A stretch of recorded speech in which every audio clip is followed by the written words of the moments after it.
Now boarding our first class Ultra Gold passengers. Welcome into Other People's Shoes, the podcast that takes you on an extraordinary journey through the lives of others, where empathy knows no bounds. Your host, Neil Matthews, is absolutely thrilled that you're here. Please take your seat as we're about to take flight into season 16. Be sure to hold on tight, because Take Flight isn't just about the skies above. It's about the depths within. We'll dive headfirst into the stories of those who faced turbulence and yet found the strength to rise above it all. So grab your headphones and get ready to soar with us as we launch into season 16. Thank you for flying with us. Buckle up and let's take flight.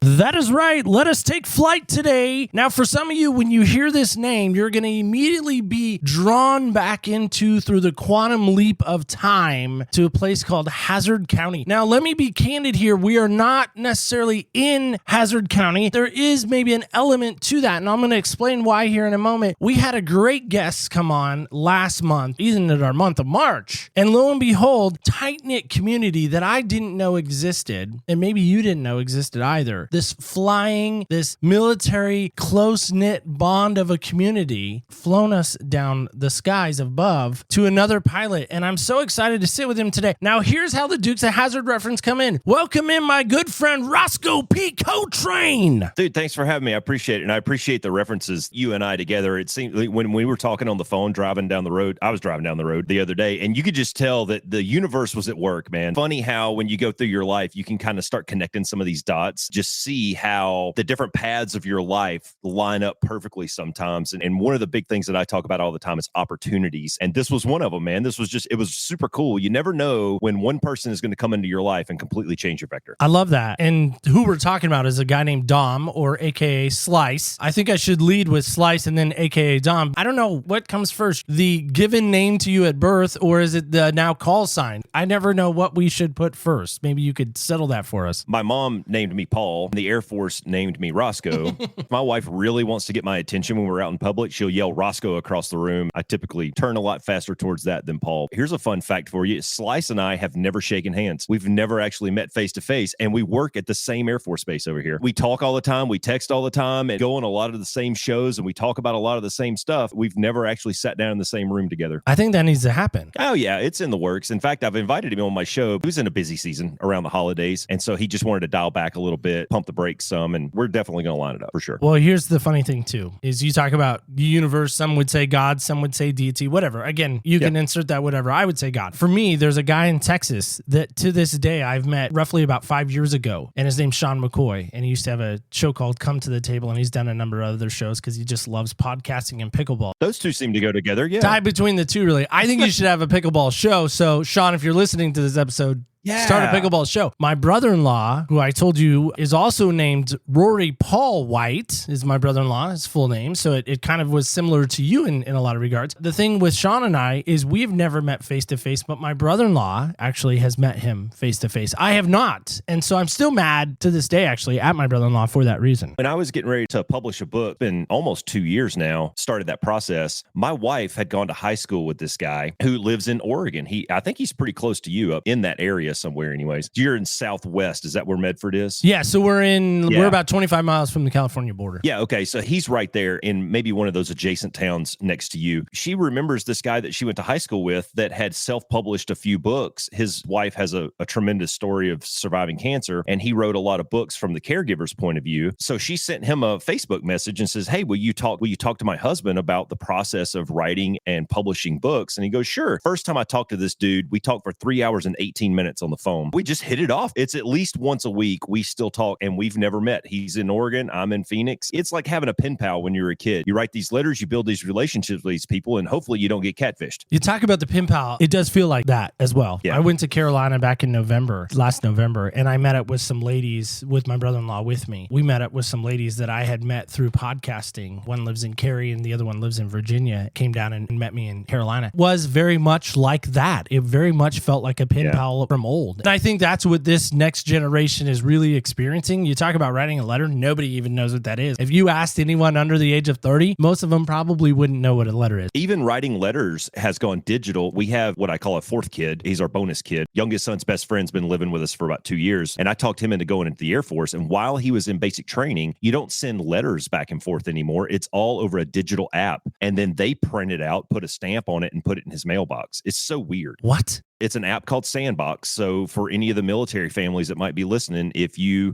want to send letters to veterans or people who are in training or overseas or whatever, there's an app called Sandbox. I think you pay by the letter. I think it was like $10 for 6 letters or something like that. And you go in there and you type your letter out, and then they print it, package it, stamp it, and throw it in the mail for you. That's the craziest thing I've ever heard. Yeah. And that was mandated by basic training for us to use some sort of digital method like that. I wonder why not the post office, like of old. I couldn't tell you, man. Interesting. My dad spent 20 some odd years in the Corps. In that, I always joke that these nowadays military personnel have it easy. They have email, they have FaceTime, they have text messages. You know, they have all that stuff. We had to wait for a cassette tape from my dad and a handwritten letter from my dad. Yeah. All of these dependents at home waiting on bated breath for that email to come through. Yeah, imagine waiting on the USPS to roll through your town with a letter from your loved one. My wife and I, we've been together for 26 years. So we started dating in 1997. I went on my first deployment in 99 for Operation Allied Force over in Kosovo. She still has all of the letters that we wrote back and forth to each other. Snail mail and one 15-minute phone call a week. That was what we got. That's what you got. And you made it work. Yeah. And here you are now. That's awesome. Well, Roscoe, thanks so much for joining us. I want to get that out of the way too. Before we go too far into your story and take flight with you, we got to settle on this. What size shoes do you wear? I'm a comfortable 12 regular. Okay. Comfortable 12 regular. Now, my favorite question that follows that always is this. Is there a style and brand that you love more than another? Depends on the activity.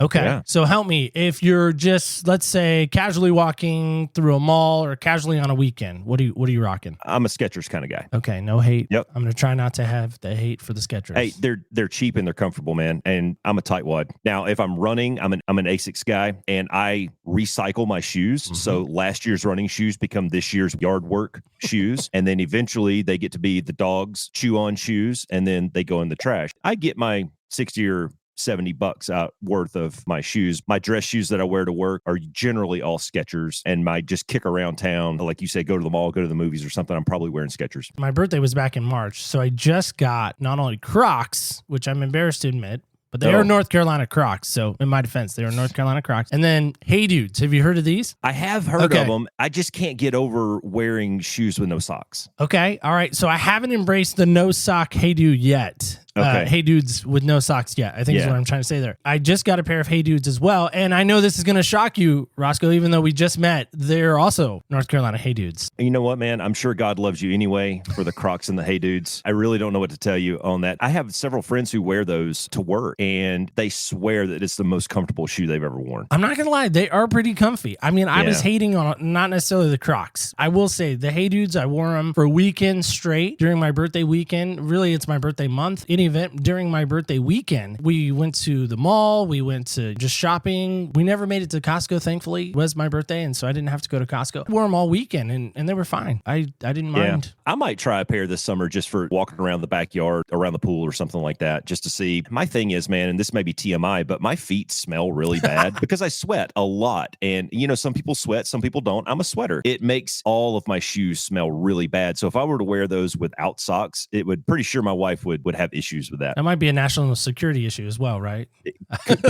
could be. Well, let's get into you, Roscoe. Again, I love your name. It did invoke in me the Dukes of Hazzard of old. We did get the P. There is no Coltrane, just for the record, just so everyone knows. But there is P. P was referencing Paul in my mind. I don't know what it stood for in Dukes of Hazzard days. So help us with this. We are in this almost towards the end. Like if we're in a real plane, imaginarily speaking here, I look at it as we're like kind of coming into land because we are coming towards the end of our season. Sadly, it will be here before we know it, end of April, which we're almost there. Here's the thing for me. Before we land, at least 2 more take flight stories. So what is yours when you think about that idea of taking flight? What does that bring about for you? In the context that you're putting it, and we were talking kind of in the pregame about. We call that pre-flight, just to help. You're speaking my language. When we're pre-flighting our episode here, we were talking about a time in your life where you saw something up there and you were trying to reach higher. And the motto for the Air Force for a long time was aim high.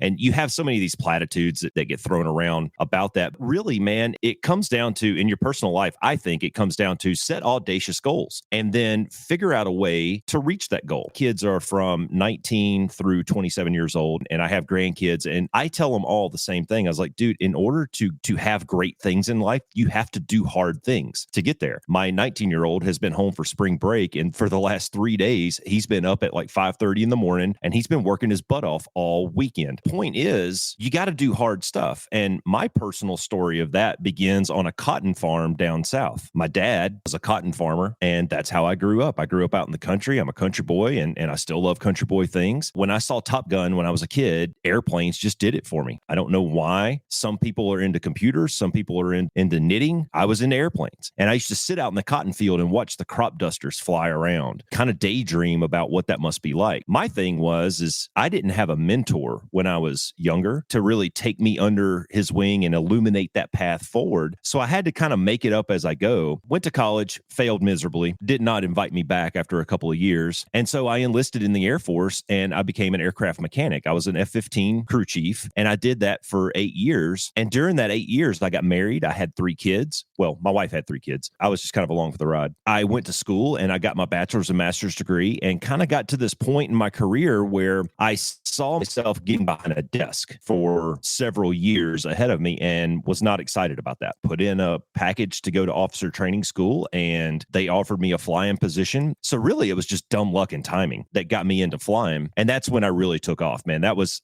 my passion. I found my purpose. I found my passion. It wasn't necessarily the flying piece of it. It was the community. It was the brotherhood. It was the bros and sisters that we hung out with in the squadron day in and day out. It was the competition, the bravado. I've been a trainer, a coach, a mentor, an instructor for 27 years now or so. Seeing that aha moment on somebody's face, that is what really got me. The flying was awesome. Don't get me wrong. It was really cool. When you're walking around town in your flight suit, you're a zipper-suited sun god, people look at you, and that was kind of neat. Seeing that transformation on other people's faces that I still enjoy to this day as an instructor through my podcast, and that's what we try to do is hopefully illuminate that path for some other young man or young woman. Zipper-suited sun god. Yeah, you can write that down. I did. That's copyright Roscoe 2024. I want a quarter every time somebody says it. I think that was so just wow moment for me. I grew up in the 80s and high school in the 90s. Top Gun was one of those movies for me, even to this day. The first one. Tom Cruise, Val Kilmer, Anthony Edwards, Meg Ryan, very small role. All of those guys and gals. That movie to me still is so monumental. And I think that's maybe a little bit of what I was thinking about when we started this season was this idea of taking flight and the idea that I hate flying. And so I thought of the worst thing ever to talk about ever is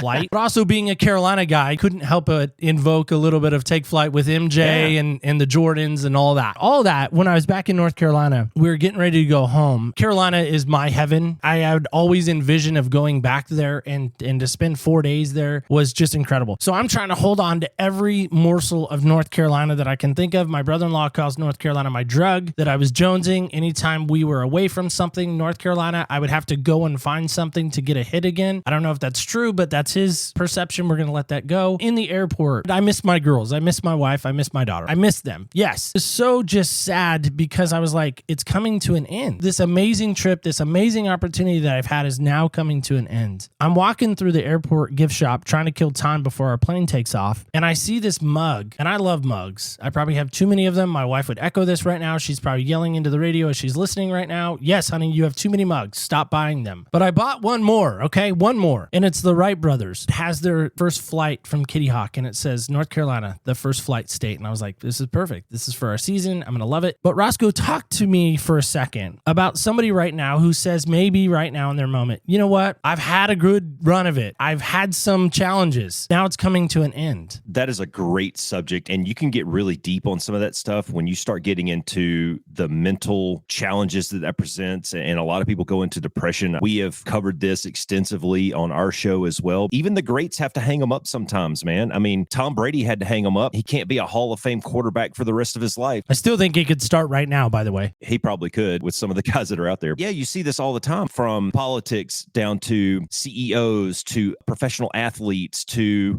me and what we did for a living in the Air Force. You have to hang them up at some point. When that's been your passion, when that's been what you hold on to for a really long time. I mean, they gave us another name, for crying out loud. It was a whole separate identity for us in a lot of ways. And then on a stage one day, somebody handed me a flag and it was over. For me, I went downhill for about 3 years and I had some physical things. The jet had just broke me in half. My back was shot. I got lost for about 3 years. I remember kind of the moment that it happened. I had noticed that I was getting tired going up the stairs to get to work, getting out of breath. Wasn't really happy with my reflection in the mirror anymore. I'd gotten really good at watching Netflix and eating Cheez-Its. I remember downloading this book on Audible and listening to it. Man, I mean, within the first half a chapter, I had a notebook out and I was writing things down and I was getting things that I needed to go and research and get smarter on. I was curious about it. And I was looking for ways to find more time in my day to listen to this book because I was so into it. I started taking walks around my neighborhood. Well, after about 3 weeks of that, I realized that, hey, my knees and my ankles don't hurt much anymore. My back is doing better. I feel better. I have more energy. Felt alive for a little bit. A year or so goes by and I tried to jog a little bit and that worked for me. And, I slowly started clawing my way back up. What it really was, man, and this is where we kind of go and we get a little bit deeper on this subject, is what was it that I missed so bad? What was it that came to an end that was the thing that I really, truly missed? And in order to figure that out, you have to know yourself.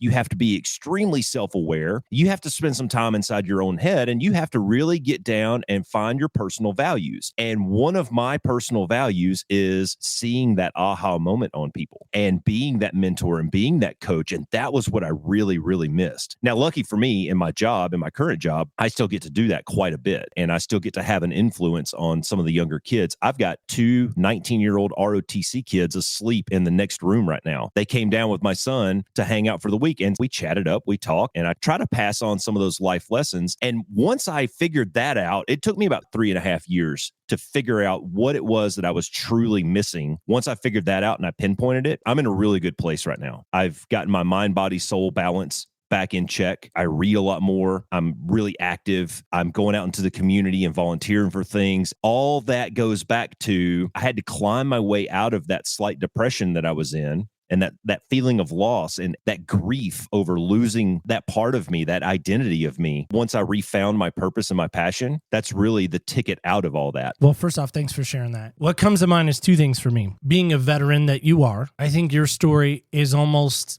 and maybe I'm wrong in this, hopefully I am, almost an anomaly. Without getting too political, there's so many other guys like you, gals like you maybe, who come home, they put their life on the line, they're handed a flag, they're handed a severance check, if you will. Yeah. And they're forgotten about. Whatever profession that may be. And I think you see this a lot out of anyone who devotes their life to service. I have a lot of firefighter friends. I have policemen and sheriffs and nurses. My wife is a nurse. I have a lot of nurses in my family. So I've seen this, paramedics, anybody who devotes their life to service, at some point, somebody will look at you and shake your hand and say, thank you for your service. Then you kind of have this now what moment. You are so wrapped up in that identity and you kind of have to re-find yourself to a degree. Is there so many, the flip side of that coin, if you will, is now what? They think, okay, and again, I'm speaking in generalities, but maybe this is true of you, is you had that identity. You're not going to be happy unless you're going Mach 7 with your hair on fire, Charlie says to Maverick as he's getting ready to quit Top Gun. Mach 2. Okay, my bad.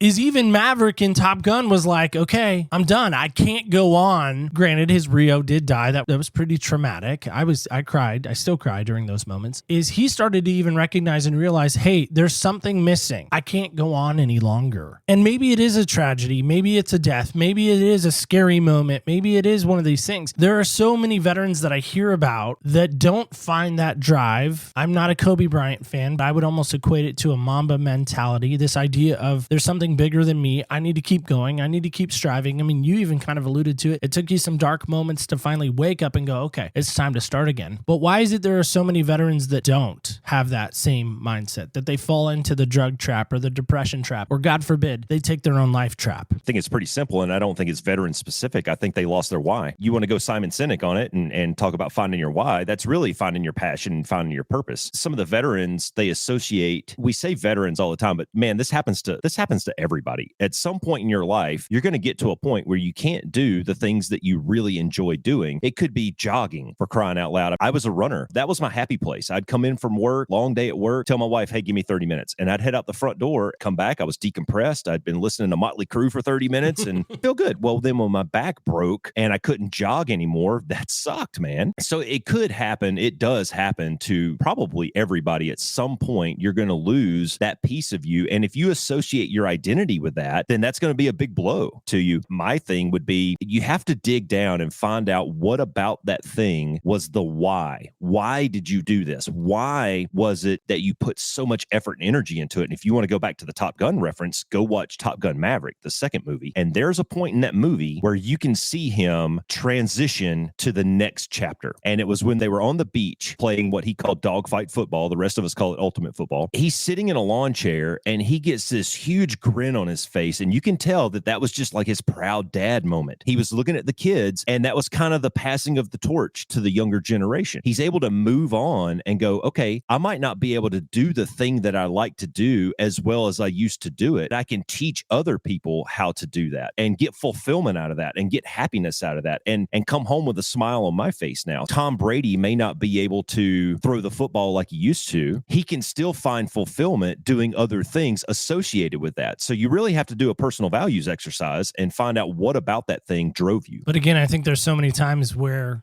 somebody still says, I'm worthless, I'm done. And I think that's the scary part. Is I try to encourage people all the time is, what's the next step? Some of the best things I've ever heard is next time. A person that gets to that point, I would say you need to talk to somebody. You can't just sit there and stew on it. You can't keep this wrapped up in your own head. You have to get it out. You have to exercise. Man, I tell you what, dude, it was 21 years for me, 21 years into a career, and then it was over with. You kind of have to go through a grieving process because it is a loss. You lose your identity. 21 years, somebody told me where to go, what to wear, when to eat, what to do. I was a military guy. And then all of a sudden I get to choose my own clothes to go to work the next day. It's very foreign to me. For a person who's where you said, I'm worthless, I don't know what to do, I'm lost, I'm sunk, you need to talk to somebody. You can't throw a rock on the internet right now and not hit a support group for something. Go out there and look for it. Find you a tribe, find you a new group of people to hang out with and share some of these things. Well, I think that is also another key is the idea of with the military. Again, I was a dependent, so I don't know what it was like on your guys' side of the fence. Even from a dependent level, it was great to have other kids my age that their dad was doing maybe the same thing or similar thing that my dad was doing. Yeah, and sure. we definitely bonded around that. Johnny's dad was gone. Maybe my dad wasn't. I could be there for him to be his friend or whatever, and vice versa. And sometimes our dads were gone together. And that was maybe even more fun is because we were like, okay, we got each other. They're gone. They're taking care of each other. We can take care of each other too. I love what you're saying there about having a community. Scariest moment flying was what? Oh gosh. I don't know about scariest moment. I had a lot of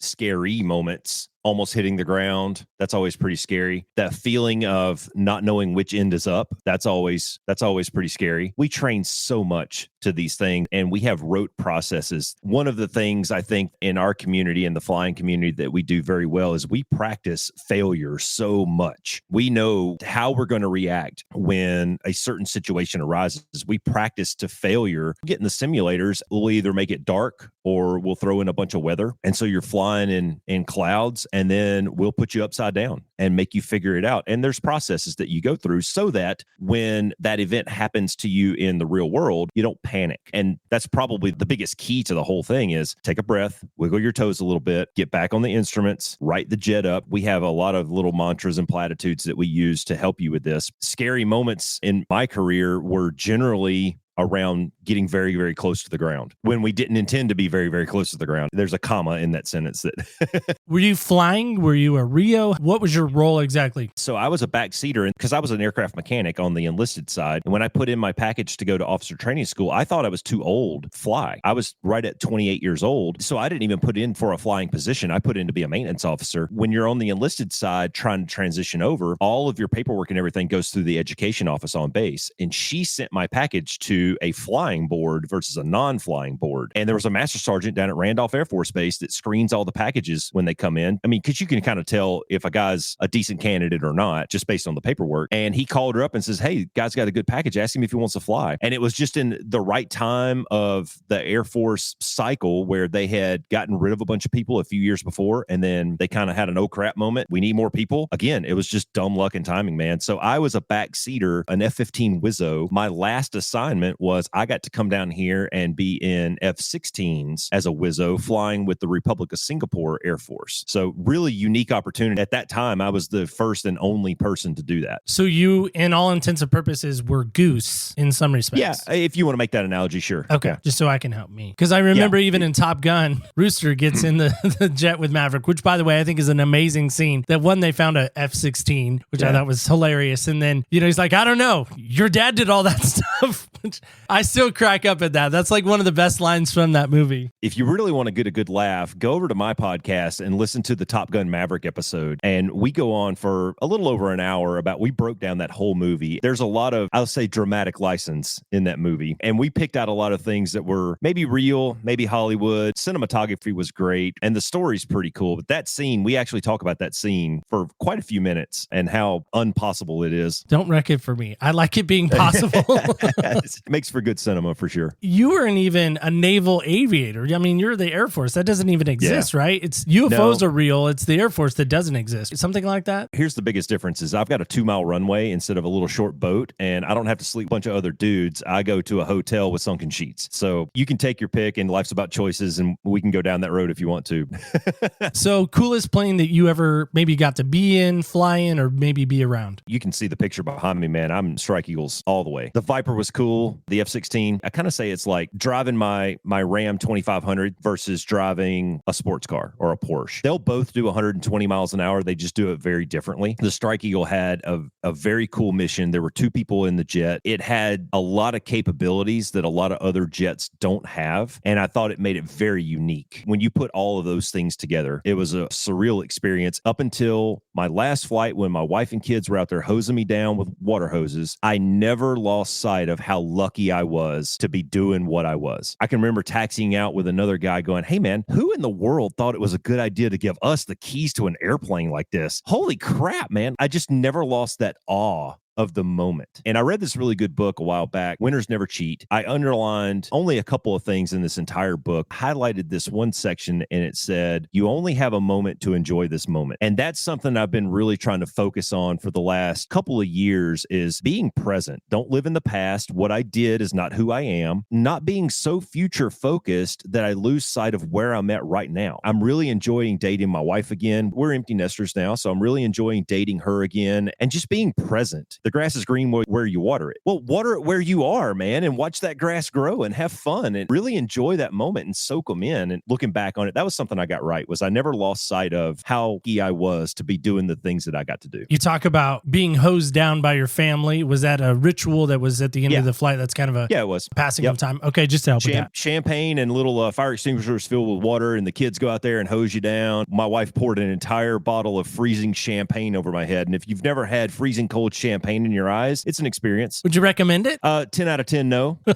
That's awesome. So help me with this. The relationship between you and your pilot, what was that dynamic like? Was it like, again, what we would see in Top Gun, or was it completely opposite? I wouldn't say opposite. I'd just say different. You're professionals, and you each have a role, and you each have a job, and there's very clear division of duties on what you're supposed to do, when you're supposed to do it, how you're supposed to do it. The best flights that I was on were the ones where each seat understood what he was supposed to do in the moment, and there were very few words said. Things are just happening. When you get to that level, it takes a lot of trust, it takes a lot of training, it takes a lot of communication, either verbal or nonverbal. Maybe beforehand, you have a really good pre-brief and go, hey man, when we get to this phase of flight, I've got this, you've got that, don't worry about it. And a great example is when you're flying very close to the ground, down at like 300 feet, and you're going 500 knots. I don't want the front seater worrying about anything else except don't hit the rocks. That's your only job in the world. I will take everything else, man. When you break it down like that, very clear division of duties. We didn't fly with the same guy like Maverick and Goose did all the time. Anyways, we tried it a couple of times. It just doesn't work because we have so many other ancillary duties that we have to do. The scheduling becomes a nightmare. You assume there are some baseline assumptions based on the trust and training. There are assumptions built in that when I get in the jet, you know what you're doing and I know what I'm doing. And that's the idea of having somebody with you that in your case has your 12 o'clock. You have his 6, he has your 12 o'clock. Because again, if we're looking at a clock, we got the 12 at the top, we got the 6 at the bottom. Yeah. And I think there's something powerful in that. The idea of having somebody in your life, in your community, that you have their 6, they have your 12. Well, brother, that could be your spouse. It could be your close circle of friends. Jim Rohn said, you're the average of the 5 people you spend the most time with. Surround yourself with good people. And I think nowadays it gets a little bit weird with the internet age. You can have various different pockets of that circle of 5. It wasn't like when I was a kid, I had 5 friends. You always knew where we were hanging out by the amount of bicycles in the front yard. Nowadays, I can get on the internet. My kids play in chat rooms. They play video games in chat rooms, or you have your church group, you have your running group, or whatever it is. If you really take stock of your life and you do a little self-inspection to find out what you value, then you can really start to pick out these people who, you know what, man, if I'm really in a bind, or if I'm really having a bad day, I'm calling this guy. I'm calling Neil because I know that he'll talk me off the ledge, or he'll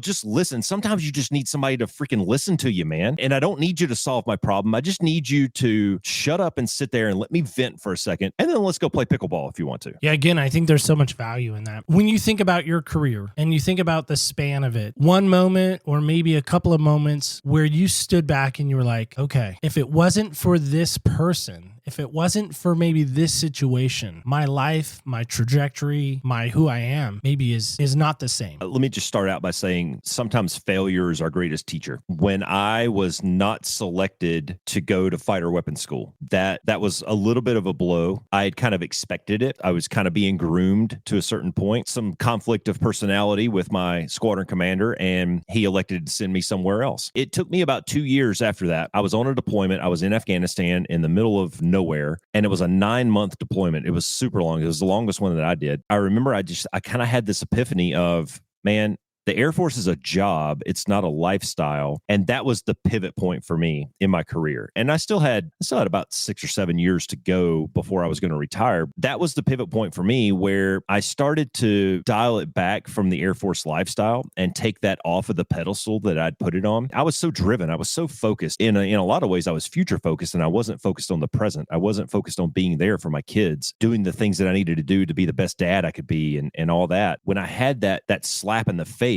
almost, I was able to reorganize my priorities in life. One of those things, like, if you stop trying so hard, then doors start to open for you. You're not constantly pushing up against them. If you just dial it back just a little bit and kind of let life happen for you and let it unfold, then you start to see these opportunities that are out there. And one of those opportunities was coming down here to Phoenix to fly F-16s. Had never thought about that. Had I gone to weapons school, that opportunity would have never presented itself. My wife and I decided to move down here. We spent 2 years flying the F-16 and ended up loving Phoenix so much that we retired down here. My kids got to stay in the same school systems for 6 or 7 years. They're still living here in town. We love it down here. I've got a lot of great friends. I've got my little circle of 5 is a great circle of friends. Met the guy that would help me start the podcast, wrote the books based on some experiences I had with dudes that I met down here. And none of that would have happened had I been sent down that other path. So, it's one of those things where you get to a point in your life where you can look back and you can start to see these forks in the road. We're all products of decisions that we make. And you can trace that all the way back to childhood, sitting down and making that decision to watch Top Gun, making that decision to enlist in the Air Force, making that decision to put in the officer training school package after I made the decision to go to school. All these little things, they present opportunities. Those are forks in the road. Those decision points are forks in the road. And that, for me, on that deployment was one of those decision points where I said, you know what? I'm going to put my family above my career the way that it should be. When I pulled back, that's when a lot of really cool doors started to open for me. That's impressive. So we've been centering around this statement. In a lot of our episodes, we've shared this, and curious to get your thoughts on this. It says, pain has a way of clipping our wings and keeping us from being able to fly. If left unresolved, you can almost forget that you were created to fly in the first place. When you hear that, what comes to mind? Immediately, I was thinking back to what I just said about failure being our greatest teachers. One of the things that we do in our community, between me and Slice and the flying community, is we train to failure. We immediately go into a room and we debrief that failures, that personal accountability that you have to have. And it takes a lot of honesty and humility. And I say this all the time, man. If you listen to my podcast, on almost every episode, I say this: humility is a superpower. If you get to a point in your life where you can say, I don't know, or I messed up, then you opened up a door to a whole new world, because now you're inviting people to guide you and mentor you and show you a different way to do things. A lot of people get wrapped up in failure and they look at that as maybe an indictment of their self-worth versus just looking at it as an event that happened. And what can I learn from this? What are the lessons learned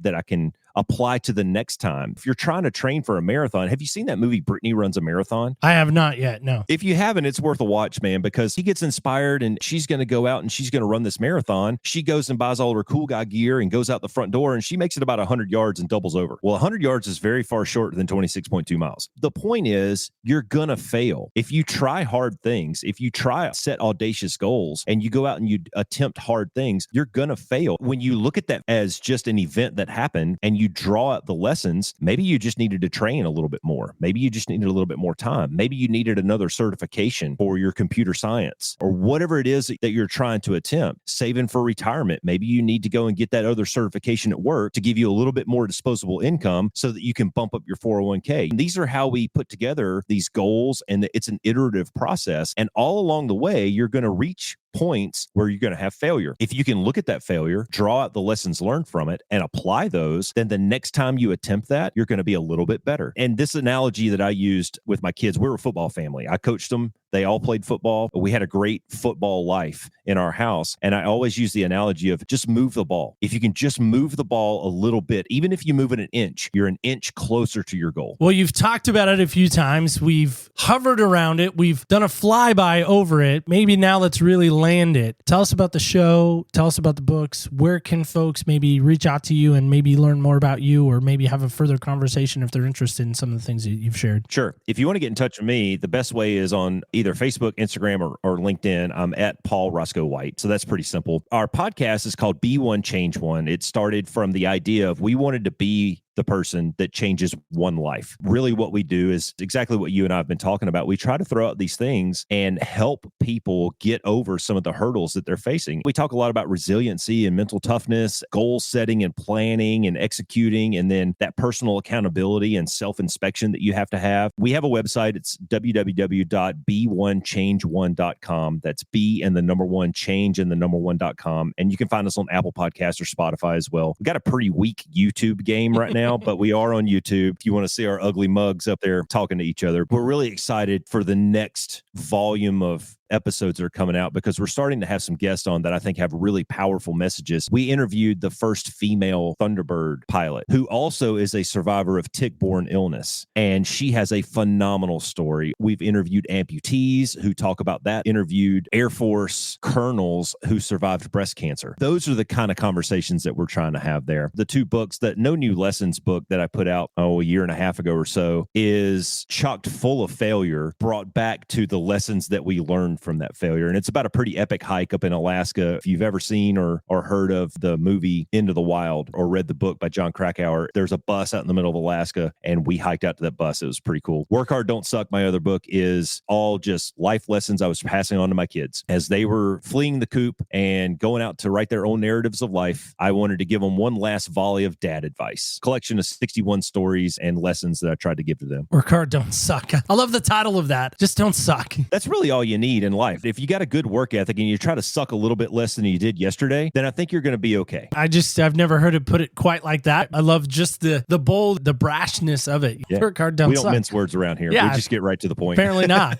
And apparently a big Tom Brady fan. Who knew? No, not so much. I like watching good players play good football, and he was good at what he did. I would have rather watched Peyton Manning, to be honest with you. Even though he was a Tennessee Vol. Here we go. Even though he was a Tennessee Vol, the sheriff, man, nobody commanded a football field like that guy. He could never beat Florida. Well, the tides turn. Now they can't beat Bama, and It's cyclic. It's cyclic. I have no leg to stand. Our football team is nothing to write home about. Now, however, Oregon's all right. I mean, I guess. The Tar Heels are right there, though, man. Matt Brown's a great coach. And then Drake May. They're knocking on the door. All right, so we do this thing at the end of the show. It's called Senseless. It's these 6 random questions. Don't worry, you don't have to answer all 6. We roll a die to make it random. So there is a die in. I just happen to have this cup laying around. I don't know if you wanted to borrow it next time you're in Oregon. Come up here. I'll let you borrow the cup. I can think of a few things that I would do with that cup, but yeah. Well, give me one. It's one of those not safe for work. Would you destroy my cup? Probably doesn't fit into your podcast mold. Let's just Oh, wow. roll the dice.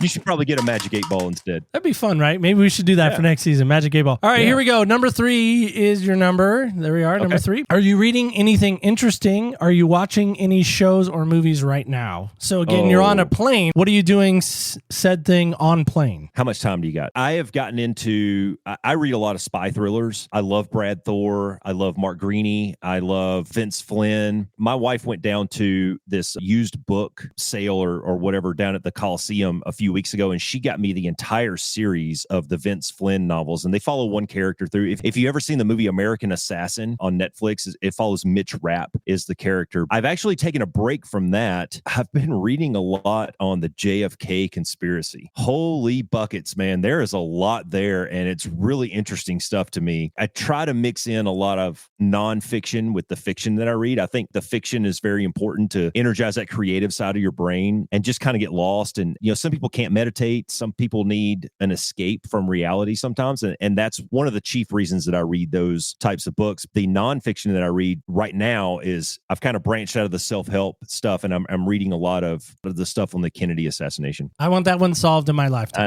I don't think it's ever going to happen. No. But I want it solved in my lifetime. I don't think it's going to happen, man. It's just too deep at this point. Too deep, and there's too many people that are going to fall on their swords for whatever they're falling on. I don't want to get too much into it because it can be a polarizing topic. It's fascinating to me. I love reading it, and I love seeing all the contradictory information. You can draw your own conclusions from whichever source that you read. If you were to just go read the Warren report, the commission put out the quote unquote official story of what happened, there's so many holes in it. There's so many holes in it, and it leads for a great, just let your imagination go. I can't believe that it's taken me 47 years to get into that. My wife is even kind of flabbergasted at it. She goes, I can't believe that you haven't researched this in 47 years. I'm in the rabbit hole, man, and I'm not coming out for a while. Well, I'm not trying to push you further into the rabbit hole. I can't remember who did it or what streaming service put it out. It might have been HBO. They did a documentary, like a 16-hour documentary leading up to the assassination, and it had like rare home video footage of Kennedy and Jackie and all that. And then they interviewed Jackie's Secret Service bodyguard. And the one that got me that I never knew before was when they were swearing in Lyndon B. Johnson as president on Air Force One. She was in the back crying, and they wanted her to come out for the swearing in ceremony. And they asked her if she wanted to change because she was still in that pink dress that she wore during the assassination. Blood splatter all over it. And she said, no, I want him to see his blood. I want him to see what they did. And I was like, what? How did that not make my history book? And that alone was like, wannabe journalist. Man, that invokes so much curiosity in me. So there's so much. No, I know. And then you throw in MLK on top of that, and Malcolm X, and during that era, and there's so much about it that I just didn't know because it's not in the history books. History's written by the victors sometimes until some of these files have been declassified and these super sleuths have gone out there and really dug into it. Know this, Lee Harvey Oswald barely qualified as a marksman in the Marines. In order to qualify as a marksman in the Marines, you had to score a 190. He scored a 192. Not a great shot. And they've got a lot of documented interviews of some people that he knew that say, yeah, man, I mean, it wasn't uncommon for him to go out there and hit 0 out of 10 on a day. But in Full Metal Jacket, they make him sound like he's like this assassin. You know what I mean? But that's the narrative. And I just wrecked that. They had sharpshooters from the FBI, the Marines, and the Army come in to try to recreate the shots that that Lee Harvey Oswald supposedly took. They can't get them off. From the same elevation, same ranges, moving target, all that stuff, and nobody, not one person could hit that target. Right. And it's little things like that just make you kind of scratch your head and go, what if? What if the government didn't tell us the whole story? What? That never happens. Right? Stop it, Roscoe. Stop it. That would never happen. No, never. Before we let you go, I again want to say thanks, man. Thanks for giving us what you gave us. Before we eject, maybe that's a negative connotation. I don't know. But I mean this, man. Thank you for your service. I know we're not face-to-face, but if we were face-to-face, I'd stick out the right hand and say, man, thank you for your service. I'd even pat you on the back in a nice way, even though you're not a Heels fan. In a nice way, I would pat you on the back. Before we go, I want to ask this one question, and I'm choosing this purposely. The next generation, I'm worried about them. I'm worried about the patriotism. I think you talk about customer service maybe dead. I'm wondering about, is patriotism dead? And I'm going to ask your opinion on that, and you can give me whatever you want. And again, if it's political, whatever, the floor is yours. But is patriotism dead? No, I don't know that it is. I think that maybe there are some people out there that are trying to make us think that. It really depends what your source is at this point. Just for me personally, I don't get my news from the mainstream media. That is all propaganda. It's all entertainment at this point. If you want to laugh, go turn on one of the big 3-letter news networks or whatever. I'll flip it around a little bit. Instead of pointing a finger, maybe the younger generation, I'll point the finger back at my generation and maybe your generation and say the pressure is on us to teach those kids and mentor those kids and bring them up. Taking prayer out of schools, they've taken the Pledge of Allegiance out of schools. I was just at the NASCAR race and there was 80,000 people standing on their feet staring at the flag when the A-10s flew over for the national anthem. So I don't think patriotism is necessarily dead. I think that the responsibility falls on us to make sure that it doesn't atrophy, to make sure that we teach the kids it's okay to stand up and put your hand on your heart and say the Pledge of Allegiance. It's okay to be proud of your country. Now, do we get everything right? No, man. Nobody does. We're going to screw some things up, and we've got some dark spots in our history for sure. Again, let's go back to what we were talking about earlier, and let's learn from that, and let's move forward. I love that a lot. Well, guys and gals, as I say quite often during this series, make sure your tray table is in the upright position, and you have, of course, made your way back to your seat. The seatbelt sign is on. Please fasten it. Our team is going to make their way through the cabin area. If you have any trash, be sure to give that to them. How was that tomato juice that you had? Was it good? That's my favorite thing to drink on a plane, by the way. I don't know why. I never drink it anywhere else except on a plane. It's one of those weird things in life. I'm wondering about this for you as we land this proverbial imaginary airplane. Now, Roscoe talked about being in the second seat airplane. I'm wondering about this for you in light of that. Have you been thinking that just because you're second, you're not first? I know that's a weird thought to think about. Think about it for a second. Do you think in your mind, I have to be first at everything. I have to be the best at everything. I have to be. There's something to be said about being second. First is the worst. Second is the best. When I was a kid, we used to say third is the one with the hairiest chest. I don't know why that came to my head just now, but it did. Second is the best. There's something to be said about being second, about allowing maybe others to be first ahead of you, to serve them, to be there for them, to be part of them, to let them be first in line. There's something to be said about that. I don't know about you. Maybe today's the day that you maybe open a door for somebody, that you allow them to go in first. See what happens. I've done it, by the way. Sometimes they just look at you like you're from another planet. But try it. Let me know. OPSpodcast.com is a great place to let us know. You can let us know on the socials at OPS Podcast Show under Facebook, Instagram, and X, Twitter, whatever you want to call it. And don't forget this. Remember, when you walk in other people's shoes, you really do get a different perspective on life. Thank you so much for listening. Stay tuned until next week when we take flight. When we walk in other people's shoes.